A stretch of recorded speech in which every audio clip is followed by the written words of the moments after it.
হাইকমান্ডের তরফ থেকে ধমক এসেছে। এই হাইকমান্ডের ধমকের পরেও নিজের অবস্থানে অনড় রয়েছেন অধীর রঞ্জন চৌধুরী। মমতার নেতৃত্বেই কংগ্রেসকে বাংলায় খতম করা হয়েছে, এমনটাই মন্তব্য করলেন অধীর রঞ্জন চৌধুরী। শোনাই আপনাদের। এখানে মমতা ব্যানার্জিকে আমরা কোনো মতে খাতির করতে পারবো না। এটা এর মধ্যে কোনো আমার দ্বৈত কোনো ভাবনা নেই, এর মধ্যে আমার কোনো মানে নেই, মানে এটা হেজিটেশন নেই। এ বাংলায় যে মহিলা আমাদেরকে খতম করেছে তার সঙ্গে আমি দোস্তি করতে পারি না। সিপিএম আর এই কংগ্রেস আর সিপিএমের বিরোধিতা করি। এ বাংলায় কংগ্রেস সিপিএমকে হত্যা করেছে আর দিল্লিতে ইন্ডিয়া জোটের সঙ্গে আছে, এ কথা মমতা বলছে। তা মমতা যদি বলতে পারে দিল্লিতে ইন্ডিয়া আর এ বাংলায় নো ইন্ডিয়া, তাহলে আমরাও একই কথা বলছি। আমি তো একই কথা বলছি, কে কী বলছে জানি না। এ বাংলায় মমতা ব্যানার্জির নেতৃত্বে কংগ্রেসকে খতম করা হয়েছে। তাই কংগ্রেসের কর্মী হিসাবে, একজন ফুট সোলজার হিসাবে এই মমতা ব্যানার্জির সঙ্গে আমরা এই বাংলায় যেখানে প্রতিদিন অত্যাচারিত হচ্ছি সেখানে কখনো আমরা তার দয়া নিতে পারি না। এখানে লড়াইটা নৈতিকতার, এখানে লড়াইটা আমাদের কংগ্রেস পার্টিকে রক্ষা করার, এখানে লড়াইটা অত্যাচারীর বিরুদ্ধে অত্যাচারিত মানুষের লড়াই। আমি কংগ্রেসের একজন কর্মী, আমি কংগ্রেসের একজন দায়িত্বে আছে রাজ্যে। আমার দায়িত্ব পার্টিটাকে বাঁচানো, সেই কাজ তো করতেই হবে আমাকে। আমি ধর্মচ্যুত হতে পারবো না, ধর্মচ্যুত এসেন্সে রাজনৈতিক ধর্মচ্যুত হতে পারবো না। ममता जी गठबंधन के साथ है, ये स्पष्ट है। अब रही बात अधीर रंजन चौधरी की, अधीर रंजन चौधरी निर्णय लेने वाले नहीं, निर्णय लेने वाले हम हैं। कांग्रेस पार्टी है, हाईकमांड है, इसीलिए वो हम जो निर्णय लेंगे वही सही होगा। मैंने कहा कि हाईकमांड हम हैं, हम जो तय करेंगे फॉलो करें। अगर कोई फॉलो नहीं करता तो वो बाहर जाएगा। বোঝা গেল যতক্ষণ নরেন্দ্র মোদী 400 ততক্ষণ মমতা ব্যানার্জি বিজেপির বিরুদ্ধে, কংগ্রেস 40টা আসনও পাবে না। যখন বোঝা গেছে যে নরেন্দ্র মোদী জিতবার সুযোগ নেই, এখন তিনি একটু কংগ্রেস ভাব দেখাচ্ছেন, তাতে কংগ্রেসের কোনো নেতা খুশি হতে পারেন, কিন্তু তৃণমূল আসলে বিজেপির হয়ে বিরোধী দলকে ভেঙে দেওয়ার শক্তি, এটা আবার বুঝতে পারবেন সবাই। তৃণমূলকে সঙ্গে নিয়ে পশ্চিমবাংলায় চলা কোনো কারণ নেই, কোনো সুযোগ নেই। ফলে ওরা কে কাকে কি বললেন এটা নিয়ে আমার খুব নাক গলানো উচিত না, আমি জানি খুব কমেন্ট করতে চাই না, কিন্তু এটা ঠিক যে ভারতবর্ষে যেমন বিজেপি তার বিরুদ্ধে সবাইকে ঐক্যবদ্ধ করতে হবে, পশ্চিমবাংলায় বাস্তবতা রয়েছে এই যে বিজেপিকে সঙ্গে করে নিয়ে এসে বাংলার সর্বনাশটা করেছে যারা, তৃণমূল সে বিজেপির হয়ে কাজ করছে। দেখুন, চোরে চোরে মাস্তুতো ভাই, আমরা যেটা বারবার বলে আসছিলাম যে পশ্চিমবঙ্গের প্রদেশ কংগ্রেস কমিটির সভাপতি তিনি বিজেপির দালাল, তিনি বিজেপির তল্পিবাহকতা করেন।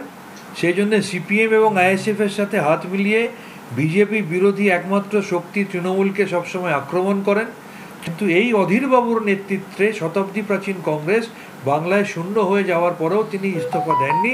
নির্লজ্জের মতো বিজেপিকে অক্সিজেন দেওয়ার জন্য সিপিএম এবং আইএসএফের সাথে হাত মিলিয়ে তৃণমূলের বিরুদ্ধে বিষোদ্গার করে।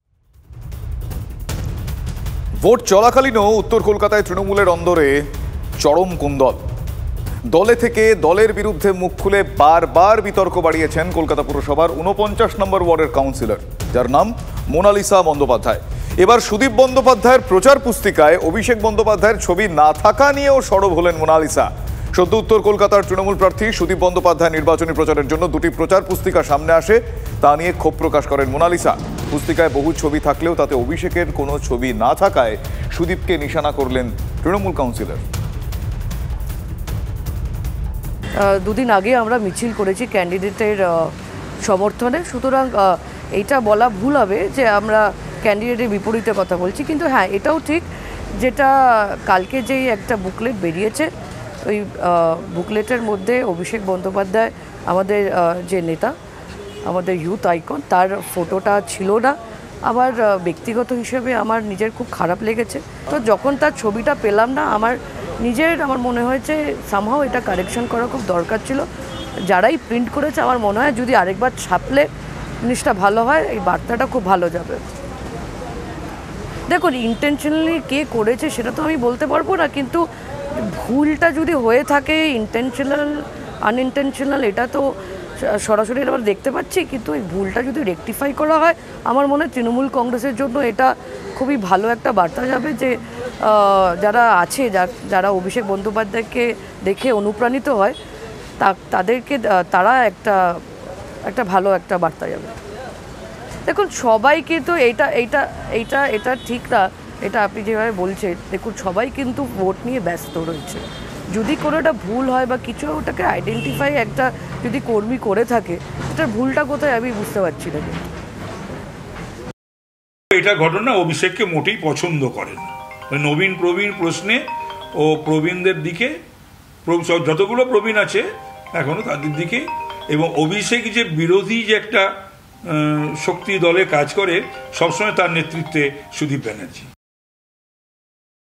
মমতা বন্দ্যোপাধ্যায়কে আমরা বলি 42টা আসনেই আমাদের প্রার্থী, কিন্তু পাশাপাশি দলের প্রতি অভিষেক বন্দ্যোপাধ্যায়ের যে কন্ট্রিবিউশন, তিনি যেভাবে সারা বাংলা ঘুরে যেভাবে সংগঠনকে মজবুত করছেন, মমতা বন্দ্যোপাধ্যায়ের ভিতকে আরও শক্তিশালী করছেন, সেই জায়গায় দাঁড়িয়ে নির্বাচনে প্রার্থীপদ পাওয়ার আগে অভিষেককে গুরুত্ব দেওয়া হবে, আর প্রার্থীপদ পেয়ে গেলে অভিষেককে বাদ দিয়ে দেওয়া হবে, এটা কিন্তু ঠিক নয়। ভোটের মুখে 4 পুলিশ অফিসারকে সরালো নির্বাচন কমিশন। কাঁথির এসডিপিও এবং ভূপতিনগরের ওসিকেও সরালো কমিশন। পটাশপুরের ওসিকে সরালো নির্বাচন কমিশন। পুরুলিয়ায় এসপিকে সরানো হলো। 6ষ্ঠ দফায় কাঁথি এবং পুরুলিয়ায় ভোট রয়েছে, তার আগে 4 পুলিশ অফিসারকে নির্বাচন কমিশন সরিয়ে দিল।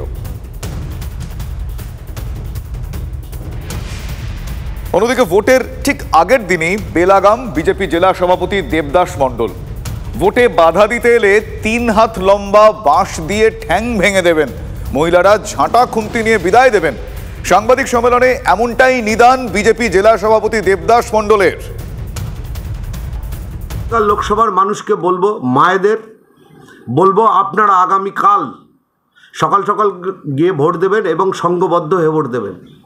যদি কোনো তৃণমূলের হারমাত গুন্ডা বাহিনী আসে, বাড়ি আপনাদের ঝাঁটা আছে, আপনাদের কাছে রান্না করার খুন্তি আছে, নিয়ে বেরিয়ে এদেরকে বিদায় দেবেন আপনারা। আর যারা বিজেপির কার্যকর্তা আছে এবং সাধারণ মানুষ আছে, শুধু বলবো আপনার ভোট আপনি দেবেন। আপনার ভোট দিতে বাধা দিলে 3 হাত লম্বা বাঁশ রেডি করে রাখবেন, ঠ্যাং ভেঙে দেবেন, এদের ঠ্যাং ভেঙে দেবেন হারমাতদের। মেরুদণ্ড সোজা করে ভোট দিন।